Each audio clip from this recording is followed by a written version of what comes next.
శ్రీకాకుళంలో జరిగే ఆటో డ్రైవర్ల సేవలో మంత్రి కింజరపు రామ్మోహన్ నాయుడు పాల్గొన్నారు. రాష్ట్ర వ్యాప్తంగా ఒక పండుగ వాతావరణం ఆటో డ్రైవర్లు సేవలో జరుగుతుందని, దేశంలో అభివృద్ధి సంక్షేమ కార్యక్రమాల అమల్లో ఆంధ్రప్రదేశ్ అగ్రగామి రాష్ట్రంగా నిలుస్తుందన్నారు. రాష్ట్రంలో ఎంతో ఆర్థిక సంక్షోభం ఉన్నప్పటికీ ఎన్నికల ముందు ప్రజలకిచ్చిన హామీలు, ఎన్నికల అనంతరం అధికారంలోకి వచ్చిన తరువాత ఇచ్చిన హామీలన్నీ ఆచరణలో అమలు చేస్తున్నామని చెప్పారు. ఆటో డ్రైవర్లు సేవలో ప్రోగ్రాం ద్వారా రాష్ట్రంలో 2,90,669 మంది ఆటో డ్రైవర్లకు 436 కోట్ల రూపాయలు జమ చేస్తున్నామని చెప్పారు. ఈ కార్యక్రమంలో శ్రీకాకుళం ఎమ్మెల్యే గోండు శంకర్ తదితరులు పాల్గొన్నారు.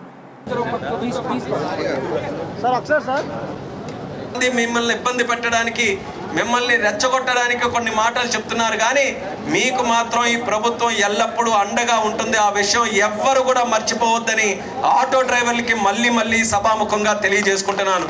ఏ కష్టం వచ్చినా మీతో అండగా మేము ఉంటాం. నేను ఎప్పుడు కూడా మీకు అందుబాటులో మీకు అండగా ఉండే వ్యక్తిని. అలాగే మన శాసనసభ్యులు మన శంకరన్న కూడా నిత్యం సామాన్యుడిగానే సామాన్యుల మధ్యలో ఉంటున్నటువంటి ఒక ఎమ్మెల్యేగా మీ అందరికీ కూడా అందుబాటులో ఉంటున్నారు.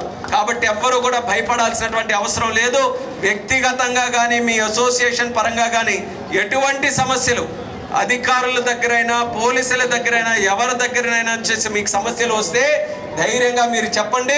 మా కుడి భుజం ఒక ఎమ్మెల్యే ఉన్నాడు, మరొక ఎడమ భుజం మాకేమో కేంద్ర మంత్రి ఉన్నాడని చెప్పి ఆటో డ్రైవర్లు అందరూ కూడా ధైర్యంగా ఉండండి సభాముఖంగా తెలియజేసుకుంటున్నాను.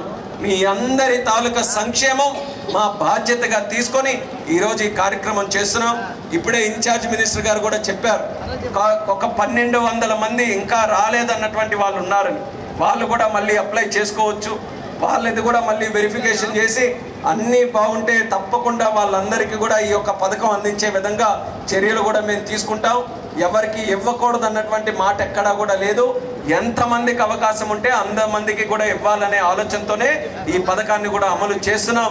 ప్రతి ఒక్కరికి కూడా లబ్ధి జరిగే విధంగా చూస్తామని కూడా ఈ సభాముఖంగా తెలియజేసుకుంటూ మరొకసారి ఈ కార్యక్రమంలో పాల్గొన్న ప్రతి ఒక్కరికి కూడా నా హృదయపూర్వకమైనటువంటి ధన్యవాదాలు, శుభాకాంక్షలు. ఈరోజు దసరా కూడా మనం జరుపుకున్నాం చక్కగా. అలాగే దీపావళి కూడా వస్తుంది. పండగ పూటనంటే ముఖ్యంగా మీరు కూడా ఎదురు చూస్తారు. మన మీటర్లు కూడా బాగా రన్ అవుతాయి, ప్రజలు కూడా ఎక్కువ మంది మార్కెట్లకి వీళ్ళందరికీ కూడా తిరుగుతారని. సో పండగ అంతా కూడా మంచి బిజినెస్ మీ అందరికీ కూడా జరగాలి.